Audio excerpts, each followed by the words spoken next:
ক্ষেত্ৰীত ক্ষেত্ৰী আঞ্চলিক ছাত্ৰ সন্থা আৰু ক্ষেত্ৰী শাখা ছাত্ৰ সন্থা উদ্যোগত প্ৰথমবাৰৰ বাবে দিনজোৰা কাৰ্যসূচীৰে অনুষ্ঠিত হয় শিল্পী দিৱস। শুকুৰবাৰে পুৱাৰে পৰা পতাকা উত্তোলন, জ্যোতিপ্ৰসাদ আগৰৱালাৰ প্ৰতিচ্ছবিত মাল্যাৰ্পণ আৰু বন্তি প্ৰজ্বলন, গছপুলি ৰোপণ আদি কাৰ্যসূচীৰ লগতে অঞ্চলটোৰ ছাত্ৰ-ছাত্ৰীসকলৰ মাজত জ্যোতি সংগীত প্ৰতিযোগিতা আৰু চিত্ৰাংকন প্ৰতিযোগিতা অনুষ্ঠিত কৰা হয়। আনহাতে সন্ধিয়া অনুষ্ঠিত সাংস্কৃতিক কাৰ্যসূচীত ক্ষেত্ৰী আছুৱে প্ৰবীণ বিহুৱা গৌতম নাথক লোকশিল্পী বঁটা প্ৰদান কৰে।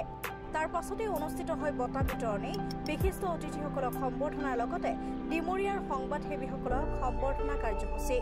ইপিনে প্ৰদৰ্শনীমূলক সৃষ্টিশীল ভূপেন্দ্ৰ সংগীত আৰু জ্যোতি সংগীতৰ আধাৰত কেইবাগৰাকীও নৃত্যশিল্পীয়ে নৃত্য প্ৰদৰ্শন কৰে উক্ত অনুষ্ঠানটিত।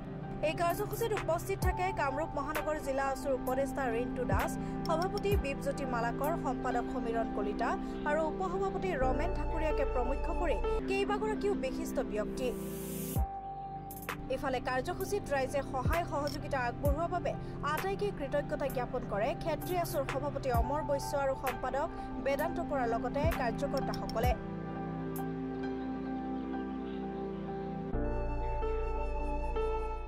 আজি ৰূপকোঁৱৰ জ্যোতিপ্ৰসাদ আগৰৱালাদেৱৰ মৃত্যুবাৰ্ষিক স্মৃতিত ফুৰি আমি ক্ষেত্ৰী আঞ্চলিক ছাত্ৰ সন্থাৰ উদ্যোগত আৰু ক্ষেত্ৰী শাখা ছাত্ৰ সন্থাৰ সহযোগত আমি ক্ষেত্ৰী আঞ্চলিক গঠন হোৱাৰ পৰা প্ৰথমবাৰৰ বাবে আমি শিল্পী দিৱস ইয়াতে আয়োজন কৰিবলৈ সক্ষম হৈছোঁ ক্ষেত্ৰীবাসী ৰাইজৰ সহযোগত।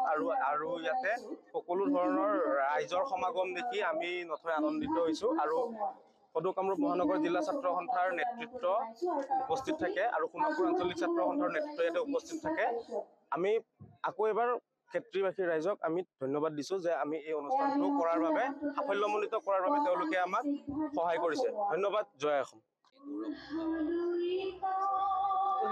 লোকশিল্পী গৌতম নাথ হয়।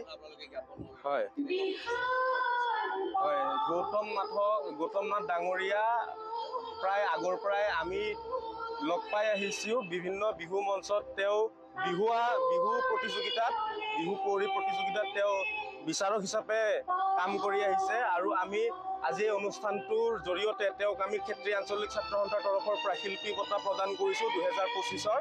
আৰু ভাল লাগিছে, তেওঁ আমাক তেওঁৰ বহুমূলীয়া সময় দি কেনে আমাৰ অনুষ্ঠানত আহি আমাৰ সন্মান ৰক্ষা কৰি, আমাৰ নিমন্ত্ৰণ ৰক্ষা কৰি তেওঁ আহি উপস্থিত হৈছেহি। এইখিনিয়ে মোৰ ক'বলগীয়া আছিল। ধন্যবাদ। জয় অসম। আঞ্চলিক ছাত্ৰ সন্থা আৰু ক্ষেত্ৰী শাখা ছাত্ৰ সন্থাৰ উদ্যোগত কেন্দ্ৰীয়ভাৱে তেওঁলোকে শিল্পী দিৱস অনুষ্ঠিত কৰে। বিশ্ববৰেণ্য শিল্পী ৰূপকোঁৱৰ জ্যোতিপ্ৰসাদ আগৰৱালাদেৱৰ পূৰ্ণ মৃত্যু তিথিত তেওঁলোকক সশ্ৰদ্ধ প্ৰণিপাত জনাই আজিৰ এই অনুষ্ঠানটো অনুষ্ঠিত কৰা হয়।